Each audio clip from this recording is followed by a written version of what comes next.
Hello dear viewers, তোমরা যারা আমার ভিডিওটি দেখার জন্য ভিডিওর থাম্বনেলে ক্লিক করেছো, তার মানে এই যে তোমরা অঙ্কটি শিখতে আগ্রহী এবং তোমরাও নিশ্চয়ই জানো যে এই ধরনের অঙ্ক খুব ইম্পর্ট্যান্ট অঙ্ক, যে কোনো পরীক্ষাতেই আসে।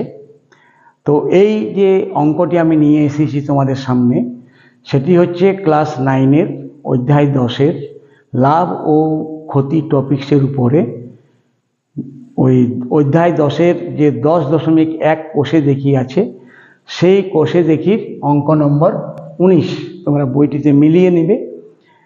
যারা 9-এ পড়ছো তাদের জন্য খুবই প্রয়োজন, খুবই ইম্পর্ট্যান্ট, খুবই গুরুত্বপূর্ণ এই অঙ্কটি।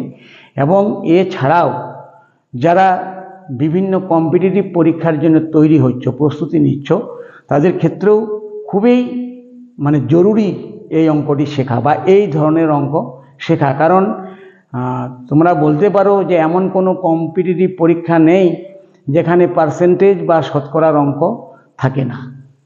ঠিক আছে, সুতরাং তোমরা সবাই খুব মন দিয়ে এই ভিডিওটি দেখো।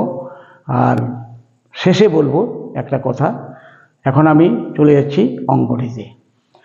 তো অঙ্কটিতে বলা হয়েছে যে ফিরোজ চাচা একটি প্যান্ট 20% লাভে এবং একটি জামা 15% লাভে বিক্রি করে মোট 719 টাকা 50 পয়সা পেয়েছেন। তিনি যদি প্যান্টটি 25% লাভে এবং জামাটি যদি 20% লাভে বিক্রি করতেন, তাহলে তিনি আরও 30 টাকা 50 পয়সা বেশি পেতেন। তাহলে প্যান্ট এবং জামার ক্রয় মূল্য কত? এই ধরনের অঙ্ক যদি পেতেন, যদি হতো, যদি দিতেন, যদি নিতেন, এই ধরনের যদির কথা যদি থাকে, একটা ভাবনার বিষয়, প্র্যাকটিক্যালি সেটা ঘটেনি, কিন্তু যদি ঘটতো তো সে যাই হোক। এখন এখানে আমরা দেখো কিভাবে অঙ্কটি করছি। না, দেওয়া আছে 20% লাভে, প্যান্টটি 20% লাভে এবং জামাটি 15% লাভে বিক্রি করে মোট 719 টাকা 50 পয়সা পেলেন। প্যান্টের বিক্রয় মূল্য আর জামার বিক্রয় মূল্যের যোগফল সেটা দেওয়া আছে। তার মনে করি, ধরো এটা আমি খুব সহজভাবে বোঝাচ্ছি। মনে করো এটা হচ্ছে প্যান্ট, এটা হচ্ছে প্যান্ট, এটা হচ্ছে জামা, দুটো জিনিসের উল্লেখ আছে। এখন মনে করে নিলাম যে প্যান্টের ক্রয় মূল্য X টাকা আর জামার ক্রয় মূল্য Y টাকা। ঠিক আছে, মনে করে নিলাম প্যান্টের ক্রয় মূল্য X টাকা এবং জামার ক্রয় মূল্য Y টাকা। বিক্রি করার সময় কিন্তু প্যান্টটি বিক্রি করলেন তিনি 20% লাভে। তাহলে 20% লাভের অর্থটা কি তোমরা নিশ্চয়ই জানো, তোমরা সবাই এই সমস্ত অঙ্ক করছো এখন। তো সুতরাং 20% লাভের অর্থ হচ্ছে যে ক্রয়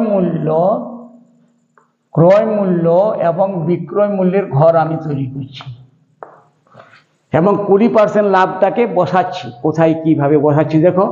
20% লাভের অর্থ হলো ক্রয় মূল্য যখন 100 টাকা, তখন বিক্রয় মূল্য 120 টাকা, তাহলে 20% লাভ হবে। 100 টাকার প্যান্টটি 120 টাকায় বিক্রি করলে 100 টাকায় লাভ 20 টাকা, তার সেটাই 20% লাভ। এখন সেই হিসাব অনুযায়ী ক্রয় মূল্য যদি 1 টাকা হয়, তাহলে বিক্রয় মূল্য কত? না 120 100। সেই হিসাব অনুযায়ী ক্রয় মূল্য যদি X টাকা হয়, তাহলে বিক্রয় মূল্য কত হবে? না 120 100 ইন্টু X সমান, এরকম আমরা সংক্ষিপ্তভাবে লিখতে পারি 6x/5, কাটাকাটি করে 6x/5 টাকা। এটা আমরা পেয়ে গেলাম। তাহলে একটা প্যান্টের বিক্রয় মূল্যটা আমরা পেয়ে গেলাম 6x/5 টাকা।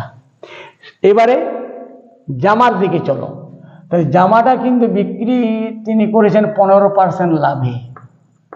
15% লাভে 15% লাভের অর্থ কি?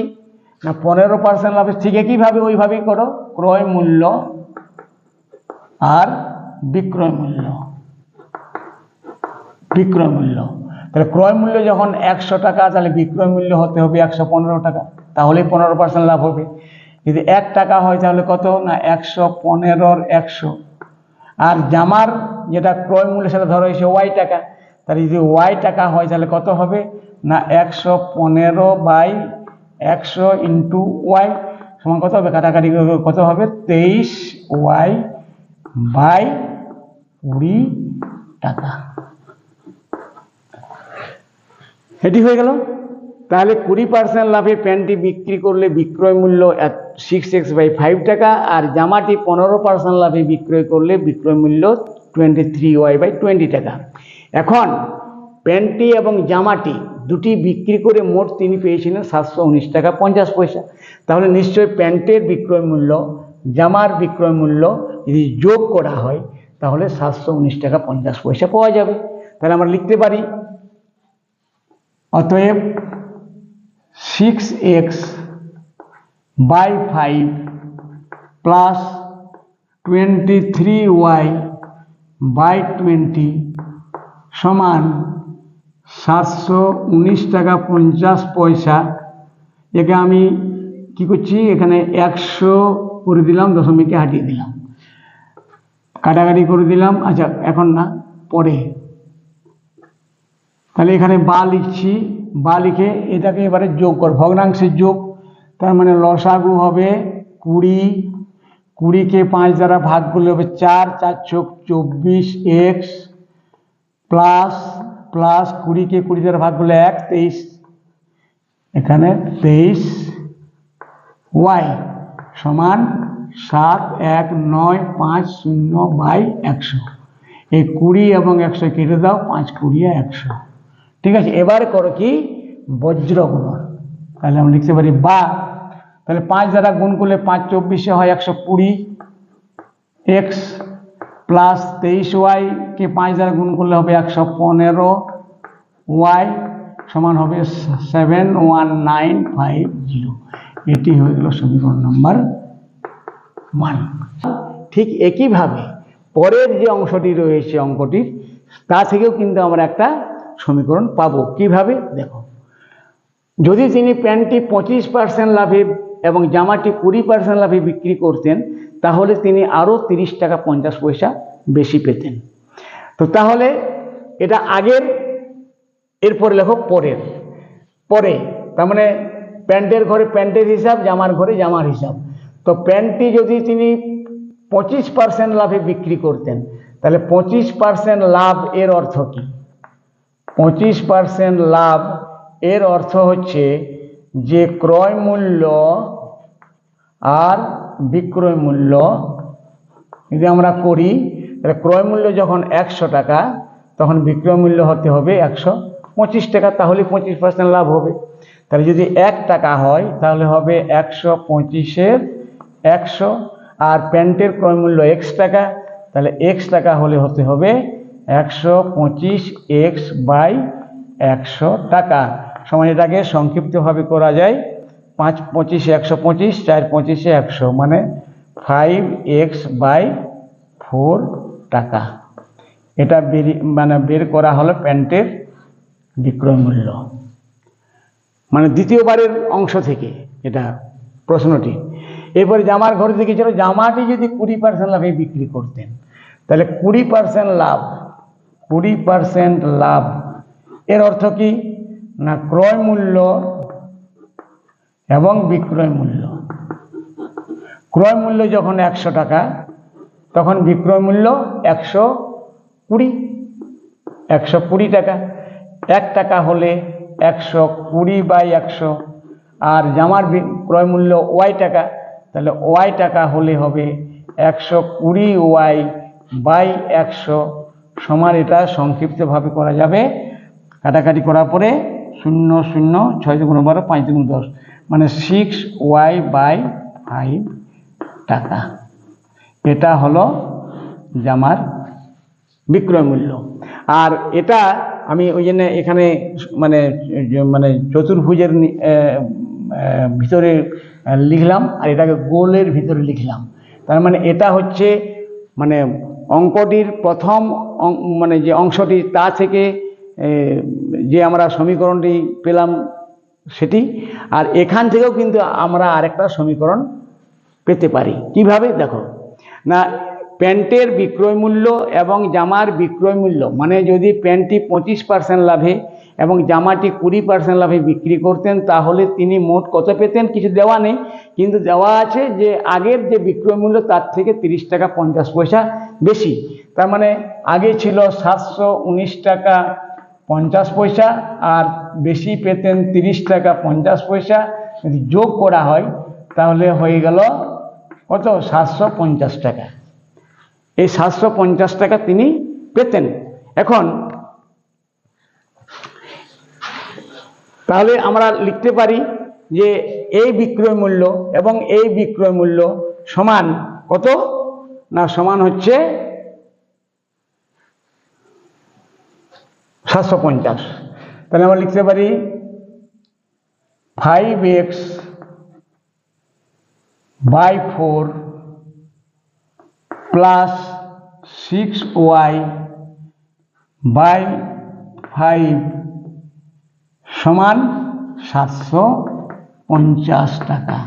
750 টাকায় কী করে পেলাম বুঝতে নিশ্চয়ই পেরেছ যে আগের বিক্রয় মূল্য পেয়েছিলেন 719 টাকা 50 পয়সা, আর এবার তিনি বেশি পেতেন যদি এই নিয়ম অনুসারে বিক্রি করতেন, 30 টাকা 50 পয়সা বেশি পেতেন, মানে ওই 750 টাকা 719 টাকা 50 পয়সার সঙ্গে 30 টাকা 50 পয়সা যোগ করে 750 টাকা হয়। তো সেটাই লিখলাম। এবারে এখানে এখানে এবারে ভগ্নাংশে যোগ করে দাও, তাহলে 4 5 20, লসাগু 20, 5 ভাগফল 5 5 25x প্লাস 4 ভাগফল 424y সমান এখানে 7 5 0 0 0 বসিয়ে আবার নিচে 100 করে দাও। 750 টাকাকে আমরা এইভাবে লিখতে পারি। তাহলে এরপর 20 1 20, 5 20 100, 5-এর দ্বারা আবার বজ্র গুণন, তাহলে 5 25 125x প্লাস 5 24 120y সমান 7 5 0 0 0। এটি হয়ে গেল সমীকরণ নাম্বার 2। এটি সমীকরণ নাম্বার 2। এখন আমরা এই 1 নম্বর সমীকরণ আর 2 নম্বর সমীকরণ থেকে আমরা সমাধান করব। তোমরা জানো যে বীজগণিতের সমাধানে তোমাদের 4 রকমের সমাধান আছে। একটা হচ্ছে তুলনামূলক, একটা হচ্ছে পরিবর্ত, একটা হচ্ছে অপনয়ন, আর একটা হচ্ছে বজ্রগুণন। তো এখানে আমরা বজ্রগুণনের ব্যবহার করলাম। এবার কিন্তু আমরা অপনয়ন পদ্ধতিতে করছি। দেখো কিভাবে না, এই যে 2 নম্বর সমীকরণটি আছে সেই 2 নম্বর সমীকরণটির নিচে আমরা 1 নম্বর সমীকরণটিকে নিয়ে এসে লিখছি। তাহলে 120x প্লাস 115y সমান 71950।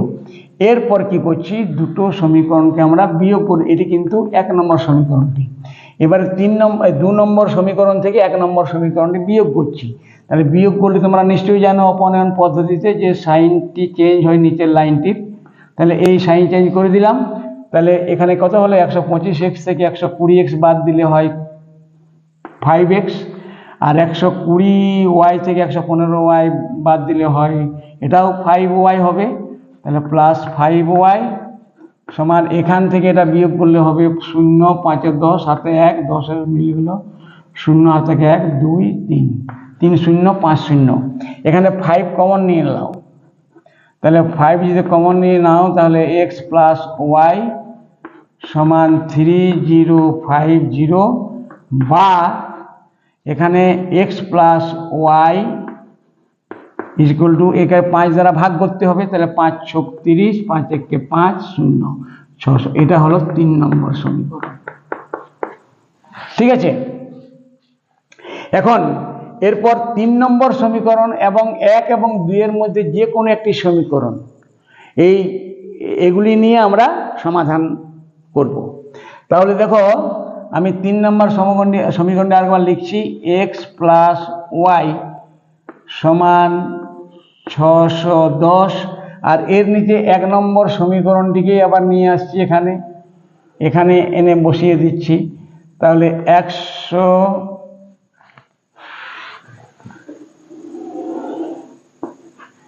120x প্লাস 115y সমান হচ্ছে 71950। এখন এই যে 3 নম্বর সমীকরণটি রয়েছে সেই 3 নম্বর সমীকরণকে আমরা 120 দ্বারা গুণ করে দিলাম। অপনয়ন মানে কি, হয় এক্স কে কিংবা ওয়াই কে একটিকে হাটিয়ে দিতে হবে, সমান সমান করে নিতে হবে। তাহলে এখানে আমরা কি পেলাম, যদি 3 নম্বর সমীকরণকে 120 দ্বারা গুণ করি এবং যদি এই 1 নম্বর সমীকরণকে যদি 1 দ্বারা গুণ করি তাহলে কি পাচ্ছি দেখো, এখানে হবে 120x প্লাস 120y সমান হয়ে যাবে 610কে 120 দ্বারা গুণ, মানে 61কে 12 দ্বারা গুণ করলেই হবে। 61কে 12 দ্বারা গুণ করো, 122 আর 1 6 6 মানে 732। তাহলে 732 লেখার পর একটা শূন্য দুটা শূন্য বসিয়ে দাও। তাহলে এটি হয়ে গেল কি, এটি হয়ে গেল ওই 120 দ্বারা গুণ করে। আর এটাকে যদি 1 দ্বারা গুণ করা হয় তাহলে এটা ওটাই থেকে যাবে। তাহলে 120x প্লাস 115y সমান 71950। এরপর আমরা বিয়োগ করে দেবো আবার। তাহলে বিয়োগ করলে সাইন চেঞ্জ, এটা 120x আর মাইনাস 120x কেটে গেল। 120y থেকে 115y বাদ, মানে 5y সমান, এটাকে যদি বিয়োগ করা হয় 0, 5 এ 10, হাতে 1, 10 2 এ 12, হাতে 1, 2 1 এ 3, 1250। তাহলে 5y সমান যদি 1250 হয় তাহলে y এর মানটা কত, y এর মানটা হবে 1250/5 সমান 5 দুগুণে 10, 5 5 এ 25, 250। অর্থাৎ y এর মানটা বেরিয়ে গেল, আমরা পেয়ে গেলাম। y ধরা হয়েছিল কি, জামার ক্রয় মূল্য। তাহলে আমরা একটা জিনিসের ক্রয় মূল্য পেলাম, আর কোনো চিন্তা নেই। এবার যে প্যান্টের ক্রয় মূল্য খুব সহজেই পেয়ে যাব আমরা। এখানে ওই 1 নম্বর যে সমীকরণ, 3 নম্বর সমীকরণে y এর মান বসিয়ে কি পাবো না, x প্লাস 250 সমান 610, বা x এর মান পাওয়া যাবে 610 মাইনাস 250 সমান 5 আর 6 11, হাতে 1, 3 কত হয়েছে 3 6 360 টাকা। তাহলে এক্সটা কি ধরে নিয়েছিলাম না, প্যান্টের ক্রয় মূল্য। তাহলে আমরা এইভাবে এক্স এবং ওয়াই ধরে আমরা শেষে কিন্তু এক্স এবং ওয়াই এর মান বের করলাম, এবং তা থেকে জানতে পারলাম যে প্যান্টের ক্রয় মূল্য ছিল 360 টাকা এবং জামার ক্রয় মূল্য ছিল 250 টাকা। এটা আমরা এবারে এখানে লিখে দিচ্ছি। অতএব প্যান্টের ক্রয় মূল্য সমান 360 টাকা আর জামার ক্রয় মূল্য সমান 250 টাকা। এই হলো এই অঙ্কটির উত্তর। শেষে যে কথাটি বলার ছিল যে যদি মানে তোমরা কেউ নতুন দেখছো, প্রথমবার দেখছো আমার ভিডিওটিকে, তাহলে যদি তোমাদের ইচ্ছে হয়, তোমরা যদি মনে করো যে এই ভিডিও থেকে আমি কিছু শিখলাম, তাহলে একটা অনুরোধ, চ্যানেলটিকে সাবস্ক্রাইব করে দিবে আর বেল আইকনটিকে প্রেস করে দিবে। তোমরা সাকসেস হও এই মানে বলে, এবং সবাইকে আবার শেষে মানে সুস্থ থেকো, ভালো থেকো এই বলে আমি আজকের এই ভিডিওটি শেষ করছি। ধন্যবাদ।